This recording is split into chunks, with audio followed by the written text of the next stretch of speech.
soon to include this feature. Now it is the time for that keynote speech all of us have been looking forward to. I invite on the stage District Director, Distinguished Toastmaster Avantika Narayan to introduce our keynote speaker. Over to you, Avantika. Thank you so much, team. May I request all right, thank you so much. Well, this is the exciting segment that all of us are waiting for, isn't it? So our keynote speaker essentially needs no introduction, but he is the 2019 World Champion of Public Speaking. In 2016, he was the first runner-up, and he was a third, and he's also contested in the speech contest the very first time in the year 2012.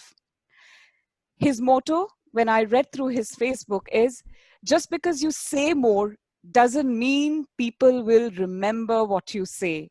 And it's very interesting that he says this, because his last speech contest, where he was the first runner-up, was 57 worded long introduction. Right? He competed against over 30,000 competitors worldwide, and he performed his award-winning or world champion speech, which is titled as An Unbelievable Story. He provided a very humorous take on a very important subject of race and importance of accepting each other in spite of differences that would exist amongst us. It is because of that speech that he's today the world champion of public speaking. According to him, he thinks he is one of the most introverted people we can meet. I would love to know more on that and more on what his lessons are for all of us. With a huge, huge round of applause, please, ladies and gentlemen, put your hands together for our keynote speaker, none other than Toastmaster Aaron Beverly. Aaron, over to you.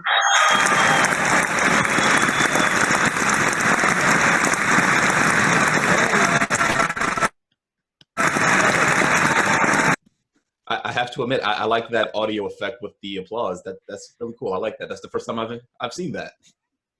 But thank you, Madam Division Director, and thank you everyone in District 98. I know that we could not be together physically as we intended, but this is the next best thing. So I am glad to be here with you all, and I hope that I am able to provide you with some value. But one thing that I do have to admit, being the world champion of public speaking has brought about some challenges that I was not expecting. For one instance, people start to get a little weird on social media. True story, when I became world champion of public speaking, there was one individual who reached out to me and he said, "Oh, Aaron, you're such a great speaker. You gave such a great speech." And this was normal, but then his next line was, "I dream about you." Okay. A little bit later on, this gentleman sends me another message and he says, "Aaron, can I have a voice message from you?" And I asked myself, well, okay, well, why is he doing that? So I asked him, well, why is that? He says, "I just want to hear your voice." Okay, unfriend. But all in all, being the world champion of public speaking has been an absolute dream come true. I am extremely happy to be where I am today. And it's not for the reason that you think. It's because when I look back in the past, I cannot believe that I was the person that I used to be. And if I was in the past, I would not believe the person that I am today. You see, this journey to become world champion of public speaking and to be a better public speaker was a long journey, a journey that took me 10 years to complete. Because I honestly am an introvert. the most introverted person that you could possibly meet. I remember when I told my friend George that. It was a few years ago. We were sitting at a dinner table after our Toastmaster meeting. We were eating and drinking and having fun, and then we started the conversation about introverts and extroverts. And I said what I said before. I am one of the most introverted people that you could ever meet. Now, my friend George, he ponders this. He puts down his drink. He looks me straight in the eye and he says the one word that I will never forget. Psh. Yes, that was the word. Psh. Spelled P-S-H-H. Psh. Now, how do you pronounce this? Well, you first start with the P sound, you P, and then you make the sound when people are talking during the 2 minutes of silence during the speech contest. Shh. You put that together and you get psh. So, ladies and gentlemen, you have learned a new word. Now, of course, this being Toastmasters, I know that there's a grammarian somewhere amongst this audience, and they're thinking, Aaron, psh is not a word. Psh is a sound effect. Well, I have one thing to tell you. Psh. Now, what does this word mean? Well, simply, it means the word bullsh. But since this is still a Toastmaster event, I will refrain from actually using the word that it stands for. But getting back to my friend George. George's logic was that I could not be an introvert because I was good at public speaking. But that begs the question, what is an introvert and what is an extrovert? I'm not sure if anyone has read a book by the author Susan Cain. It is called Quiet. This book explains what an introvert is and what an extrovert is. And it's given the best explanation that I have read so far. Introverts get their energy by being alone. Extroverts get their energy from camaraderie and being together. If an extrovert is alone, they will then start to lose energy. However, an introvert, when they are around people, that's when they lose energy. And again, they gain their energy by being alone and in isolation. And that's me. If I had the choice to give a keynote speech in front of 200 people or sit alone in my living room reading a book, I'm going to choose the book every single time. I'll probably read Harry Potter. For those of you who don't know me, I am a huge Harry Potter fan. I've read those books about 10 times. I'm what they call a pothead, but the good kind and not the kind that we normally associate with that term. But how did I go from an introvert to becoming the world champion of public speaking? Well, like I said, it was a journey, and I'm going to take you on that journey right now. I first started speaking when I was really young. I was about 6 years old, and I started speaking because of something that a lot of us may be familiar with. A parent decided to make me do something that I did not want to do. Now, I'm curious, for all of you who are listening right now, if you can type in the chat very quickly, if you have ever had a parent who made you do something that you did not want to do. If you can type in a quick yes or a no, just tell me right now if you've ever had a parent that made you do something that you did not want to do. And I see a whole lot of yeses. And I actually surprisingly see a couple of no's. That is very interesting. I would love to know about your upbringing. Okay, well, my mother raised us in the Christian church. And one day we're driving to church and she one day has this brilliant idea. She says, God, for the first time in his young life, my 6-year-old son is going to stand up in front of the entire church congregation and read a passage from the Bible. Now, when she tells me this, I look her in the eye and I say, psh. And I'm just joking at this point. I did not actually say that to my mom, because saying that to my mom would have been stupid. No, instead, I crossed my arms, I looked my mom in the eye and I said, no. However, that was stupid as well. My mom was mad, and I'm talking Incredible Hulk with a wig mad. In that instance, I had to face humanity's two greatest fears. Facing that church congregation and speaking in front of them, that was the fear of public speaking. Facing an angry mother, that was the fear of death. Now, since I'm still here today, you know which option I chose.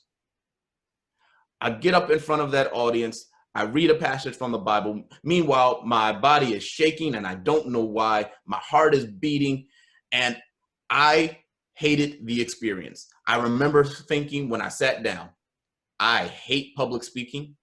I will never do that again. I hate public speaking. Let's fast forward. I'm now in the 8th grade and I'm about to graduate middle school.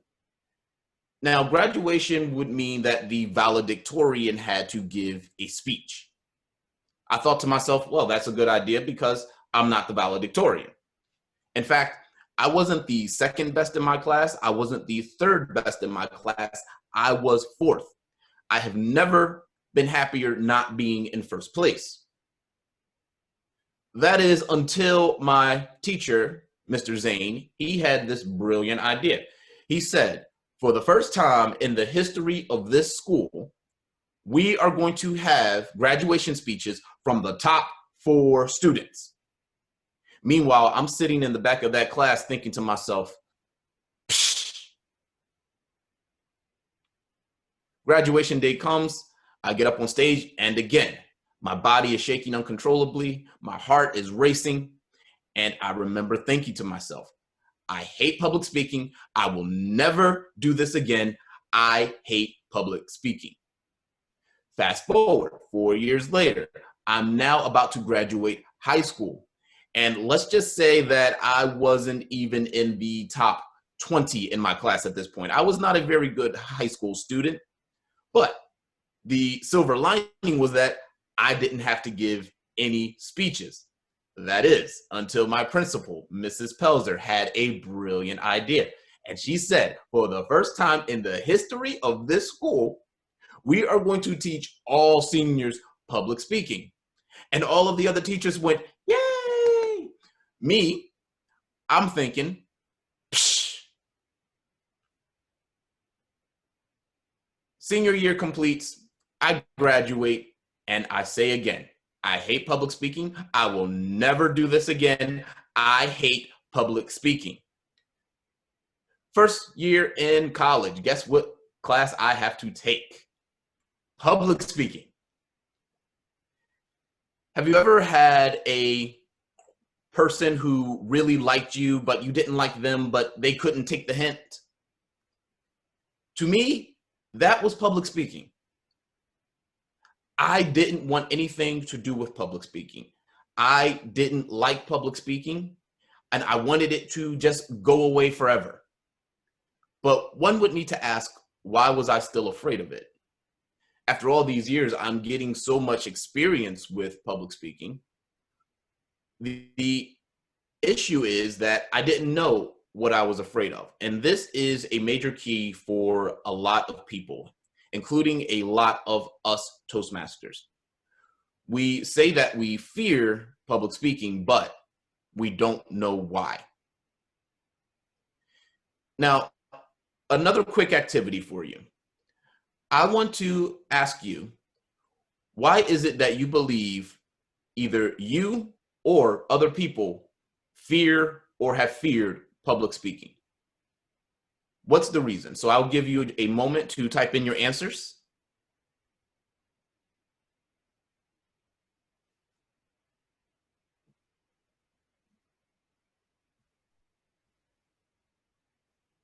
fear of failure, stage fear in general, okay. Oh, stuttering, fear of the crowd, more stage fear, fear of judgment, lack of confidence. Ooh, usually embarrassment, okay. I see another one, embarrassment, fear of you'll be judged. Okay, I think a lot of these are really good answers. And not done before, and lack of content, uncertainty, expression of nervousness, and fear of forgetting. Oh, that one hits home. Let me take you to my sophomore year of college. Once again, I found myself in a speaking situation, but it was more voluntary. In my sophomore year, I had joined a student leadership training program. And once I had finished that program, there was a graduation of sorts. And every student had a task in the graduation. My task was to give a gift to the keynote speaker and just say a few lines of appreciation. I only had to say 3 lines. On behalf of the Student Leadership Training Institute, we would like to thank you for your time today. Please accept this token of appreciation. That was it. I would shake his hand. I would sit down. The day comes, the keynote speaker finishes speaking. I get up, I shake his hand, and I say, on behalf of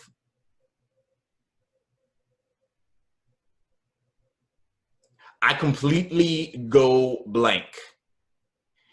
And when something goes wrong when you're speaking and when you're on stage, you notice how much time seems to slow down. You realize how many eyes are looking at you in the audience. It was 15 seconds of the most awkward silence that you could have ever heard. Meanwhile, I am still holding this man's hand. He's looking at me as if to say, kid, just say something. It is not that hard. I did. I said, here. And I sat down. But when I sat back down, I remember thinking, I never want this to happen again. I hate being embarrassed. You see, my fear, my deep-rooted fear was forgetting what I wanted to say and embarrassing myself. But I had to find that through the hard way. But I needed another way to combat it. Now, when we have a fear of public speaking, we just generally say, I have a fear of public speaking. However, you need to specify what it is that you are afraid of. By saying just generally, I fear public speaking, or I just fear anything, you're going to make that fear an insurmountable mountain. However, if you specify exactly what the fear is, you can then make that mountain into a much smaller hurdle, and hurdles can be jumped over or walked around.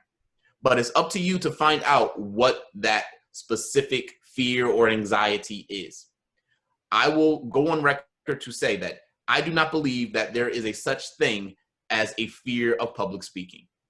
What you fear is an aspect of public speaking.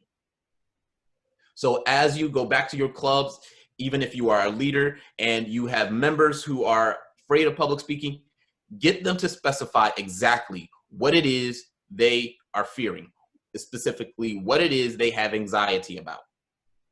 That way they can specify that fear, but it's not enough just to specify it. You have to take action on that specific fear. And that is exactly what I did. In 2009, I joined Toastmasters for the first time, and I haven't looked back since. It was in 2012 where I decided to start competing in the international speech contest. But actually, let me backtrack. Let me go back to my first ever speech. By the time I gave my first speech, I had realized exactly what I wanted to avoid. I wanted to avoid forgetting what I wanted to say and embarrassing myself again. To rectify that, I decided to use this age-old concept. I'm not sure if any of you have ever heard of it, but it's called practicing. And when I was practicing, I decided to just go off the deep end. Literally, for my icebreaker speech, which most of us know is a speech that is given for 4 to 6 minutes, I practiced my first icebreaker speech for 20 hours straight. 20 hours straight for a 4-minute speech. But I have to admit, it was good. There were no ums, no ahs. It was full of vocal variety. It was great.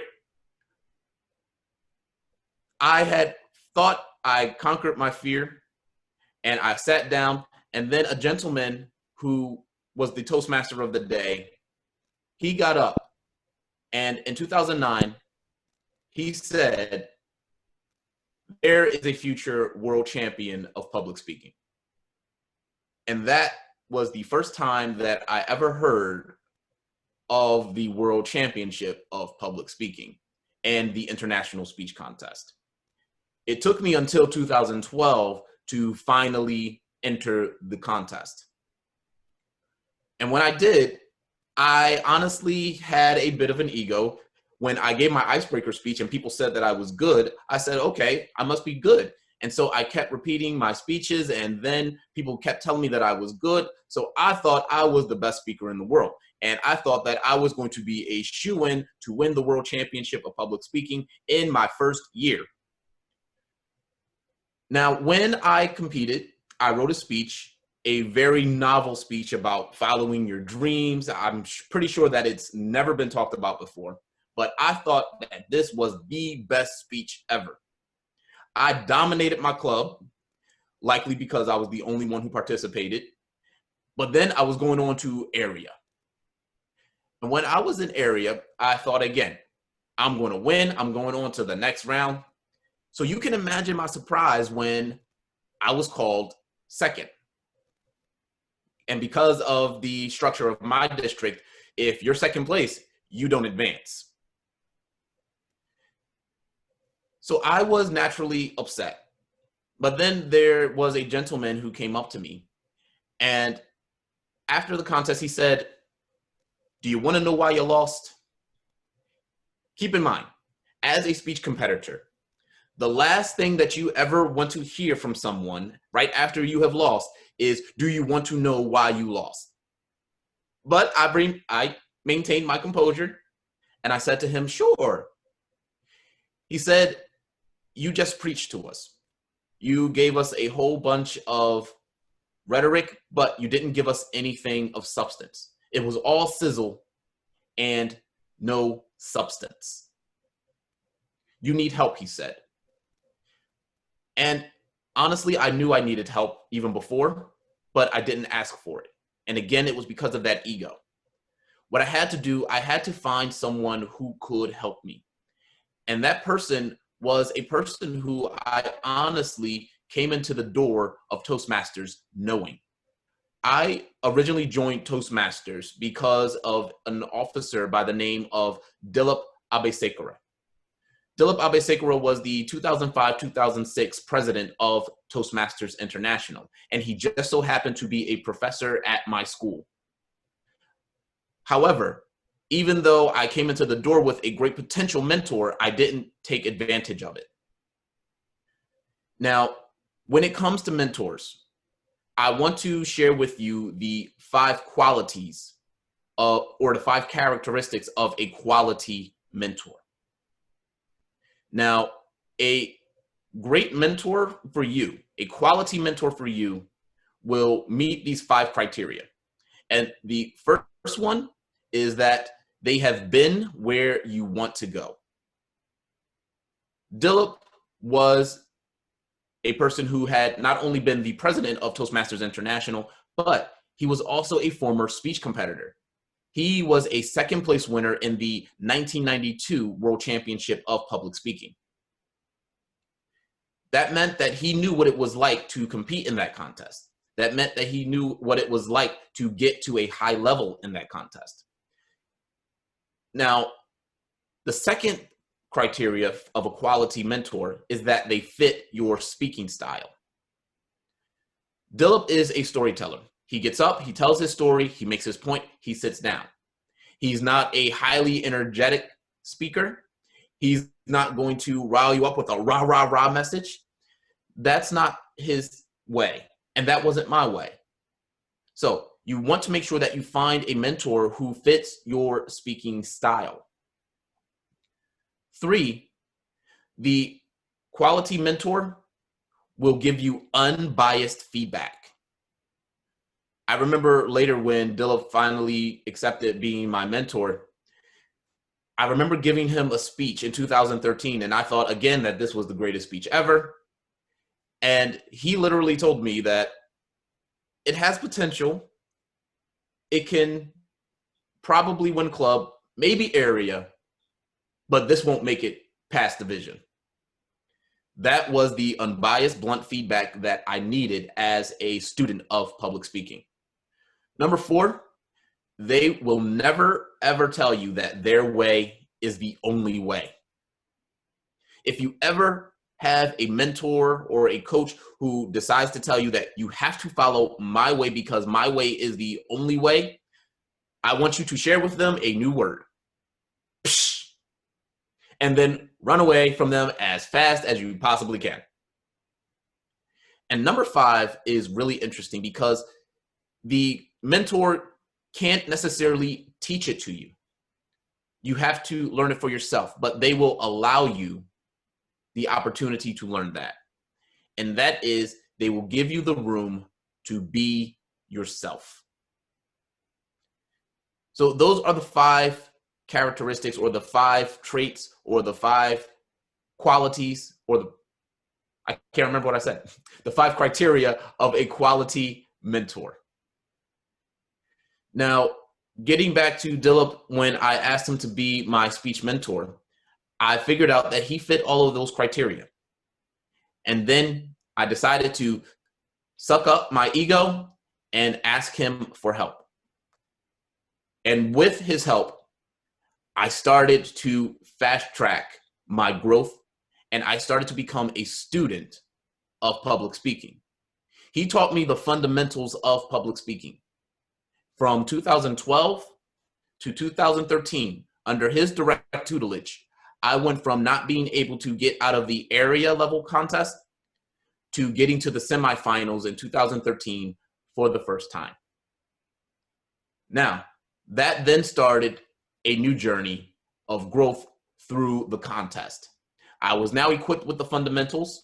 Dilip had given me what I needed as a base, and then I started to try things out for myself. And this is a major key for a lot of Toastmasters. You can get the instruction from your mentors, but you can't have your hand held by your mentor all the time. You have to start trying things out for yourself. You have to start learning for yourself. One of my favorite quotes is from a jazz artist named Miles Davis. He says, sometimes you have to play a long time to start playing like yourself. And that's exactly what I had to do. I had to start playing a long time to start playing like myself. So in 2014, I gave another speech, and this speech was more stylized, more theatrical. It wasn't what I was normally used to, and it didn't necessarily fit my character. It won the district, but it could not get past the semifinals again. And that was a test, and it made me realize that I was not a theatrical speaker, that I needed to find a way to be more personable, that I needed to find a way to tell a more personal story, especially when I saw the 2014 world champion of public speaking. I'm not going to try to say his name because, yeah, I'm American, and we know the American tongue isn't always the best at pronouncing those names, so I'm going to spare myself the embarrassment. But I think we all know who the 2014 champion is, and his speech was just so personal. It was so simple, and I wanted to emulate that. So I wrote a speech in 2015. It was a personal story, and it got second in my district. So my 2-year streak was over. But there was a gentleman who came up to me afterwards, and he said, "Aaron, that was the best speech that I ever heard you give." So I kept working on it, which is another tip for a lot of speakers out there. Don't just throw away your material. Keep trying to hone it. Keep trying to make it better. See what works and see what doesn't.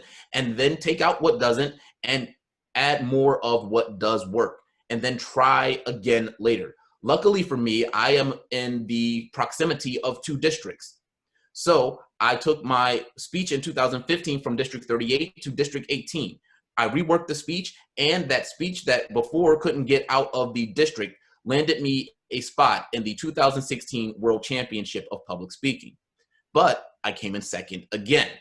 And a lot of people would say, "Oh man, you probably felt really bad to get so close." But there honestly wasn't enough time to feel bad about the trophy because so many people recognize me as a champion level speaker. So you don't always have to reach the pinnacle to be treated like a champion. You don't always have to reach the pinnacle to have a success. But I actually considered my 2016 performance a failure. I personally was not satisfied with the way I performed on stage. And that was because when I got on stage, I started to think about the judging. I had a goal in mind that if I ever got back to that world stage, I would focus on what really mattered, the audience and sharing my message. In 2017, I focused on speech execution and making sure that I gave that message. I couldn't get out of the semifinals again, but I was more satisfied with 2017 than I was with 16 because at that point, there was nothing more that I could have done for that speech at that time. And that should be a goal of you as a speech competitor. There are so many things that you cannot control. You cannot control the judging. You cannot control the level of skill of your competitors, but you can control how you execute your speech. You should leave that stage thinking there was nothing more that I could have done for that speech at that time. And if you can answer that question positively, then you did everything that you could have done, and you should be proud of your performance, regardless of the result. In 2018, I didn't get out of the district. Now, this was a case where I was getting better as a speaker, but I was regressing in terms of my progress in the contest. Again, one would think that I would be upset about that. And I was.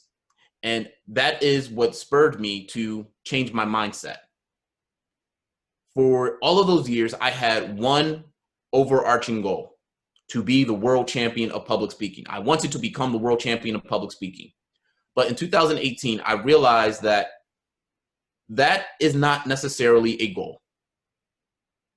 It is a dream. So I had to focus on a goal that was in my control, and that was growth. So I decided to focus on growth. And when I focused on growth and I stopped making winning the world championship my goal, that was the year that I won the world championship of public speaking. So my friends, it is about growth. Focus on growth, and you will win regardless of if you get a trophy or not. With that being said, ladies and gentlemen, we're going to go into some Q&A, and then we will wrap up. Well, thank you so much, Aaron. So much for someone who does not like public speaking to someone to going into a level of actually fighting for a world championship title. So great to hear. Let's get into Q&A. We also have Mario who's collected some interesting questions from from our members. Mario, if you have the questions ready, I'll leave it open to both of you. Muted, please. Am I unmuted? Am I audible? Yes. Yes, you are. Great. Thank you so much, Aaron. That was truly enjoyable. So we have a whole barrage of questions here, but I'm going to take the opportunity to ask the first question. And I'm going to ask it where you left off. And you ended your session by saying growth. And it's a wonderful thing, growth. But here's the thing. When you're on the World Championship final stage where 300 eyes are looking at you, right? Is that still in your mind? Because a lot of speakers, we progress. But then when we come to the big stage, it still hits us. It hits us like a tidal wave. And I'm just wondering, sometimes you sometimes fall back to the little boy in the sophomore year who stood up and was only supposed to say three words, and you've come so far. Does the fear still hit you when you reach the big stage? Because it hits all of us as we grow. And if it does, although we want to grow, I mean, give us some tips. How do you handle that? I know it's not easy, but let's hear it from you. Yes, sure. So one thing that I will say is that fear of public speaking never fully goes away. Right now, as a Toastmaster, I can stand on a Toastmaster stage and not be nervous because I've spoken in front of that audience so many times. But that doesn't mean that if the audience changes that I'm not going to be nervous. I may be nervous if I'm at work and I'm speaking in front of high-level executives. I could be nervous. I was nervous at the World Championship of Public Speaking because of the stakes at hand. So there are going to be some times when you have anxiety, when you have fear, but the way that I handle it is I first specify exactly what it is. So when it was the World Championship of Public Speaking and I found myself being anxious and having a little bit of fear, I figured that it wasn't because I was afraid of public speaking. It was anticipation for the moment, definitely. And it was the fact that the stakes were so high. This was the World Championship of Public Speaking. So this wasn't a normal Toastmasters event for me. So sometimes the stakes and circumstances will generate your fear or anxiety, or it will spark it back up where it didn't exist before. But one thing that I did to help myself, I realized that the fear and anxiety was giving me a lot of excess energy. So you will realize that your heart is beating and your adrenaline is really high. You need to find a way to expel that energy, or else it's just going to overwhelm you. The way that I did it, I listened to music and I just danced in my chair. I directed an invisible choir. I just found any way to do some type of movement that would help expel the energy and help me not focus on the large crowd and the moment at hand. Now, there are many other ways that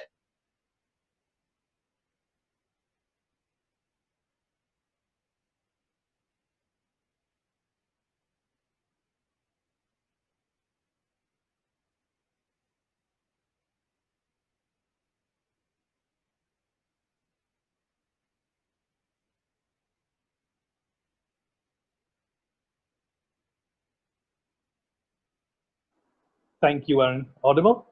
Yep.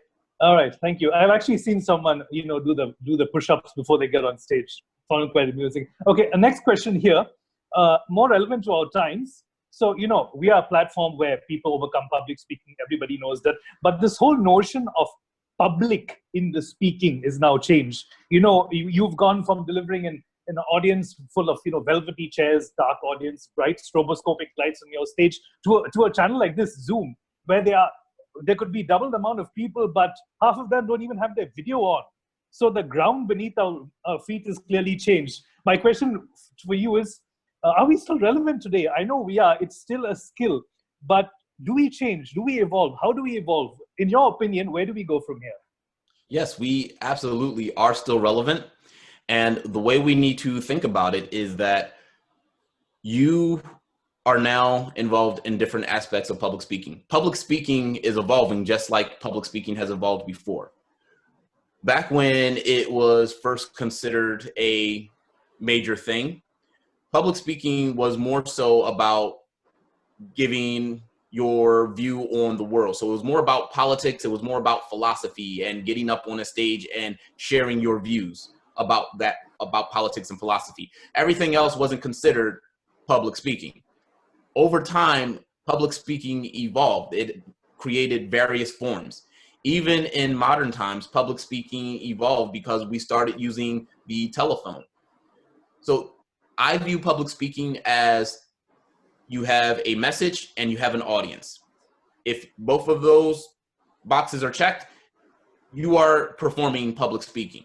So even if it's a phone conversation, even if it is a meeting, even if it is you giving a speech on a stage, that is all public speaking. And right now we have a new medium where we're on camera more often. So this is still public speaking. And this is a modern interpretation of public speaking. So public speaking is again evolving. We just have to evolve with it. Thank you. Can I be unmuted? Yep, you are. All right, great. Okay. Now I'm going to ask a few personal questions. So a lot of people were really interested in your Indian wedding speech, the one which got you the trophy. In fact, one of the questions we got in even said that you have become the brand ambassador for Indian weddings, which is a compliment coming from the district. So in this whole period of in some countries we have a lockdown, and I'm sure in the US it's different. Some of you have lockdown, some of you aren't. But were you ever locked down at home? And did you try, experimenting with making any Indian dishes which you like? And can you tell us how it went? Oh no, I am not a chef, so I usually will buy the food more so than actually try to cook it.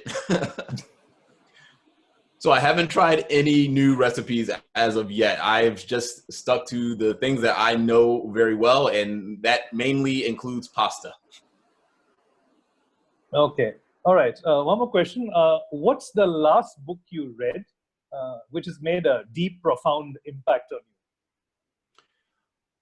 I would say the one that's made a profound impact was one that I used in the 2019 World Championship. And that is a book called Story Worthy. And it is by an author named Matthew Dix. And that book really helped me dive into story creation. I was able to see how he structured a story, how it could be made seamless.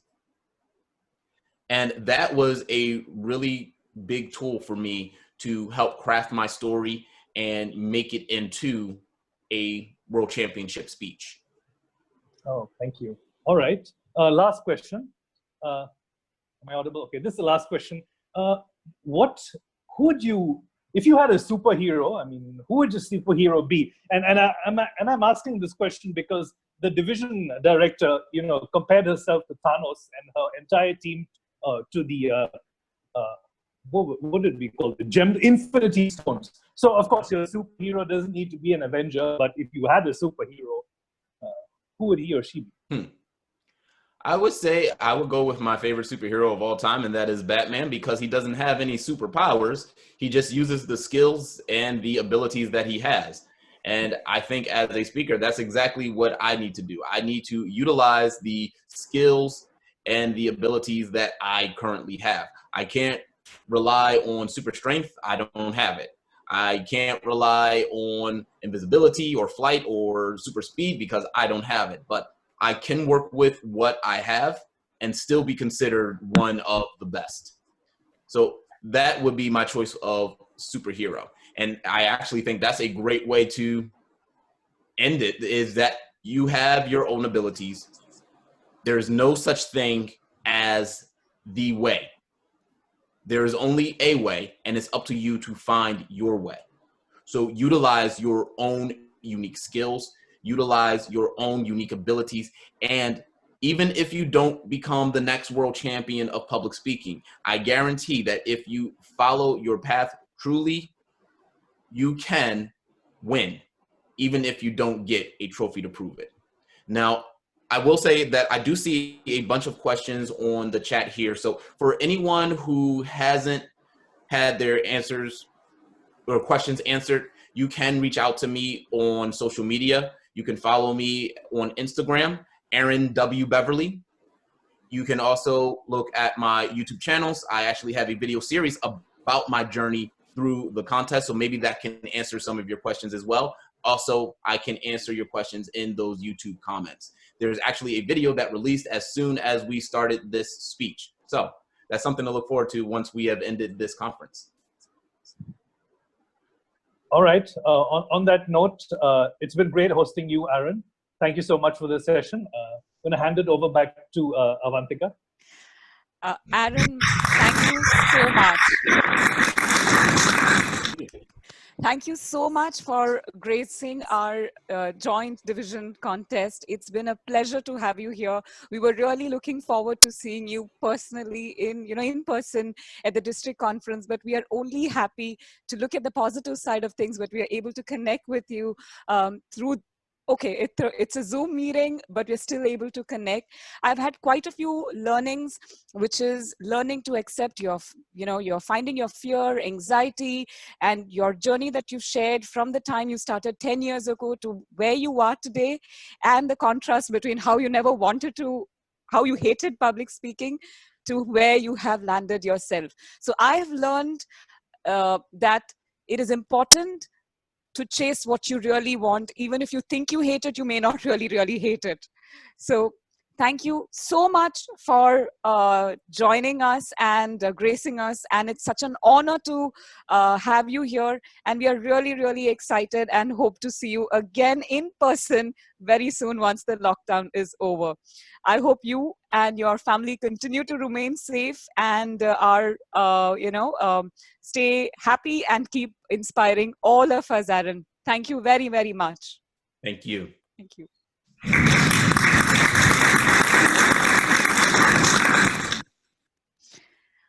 Over to you, Lawrence.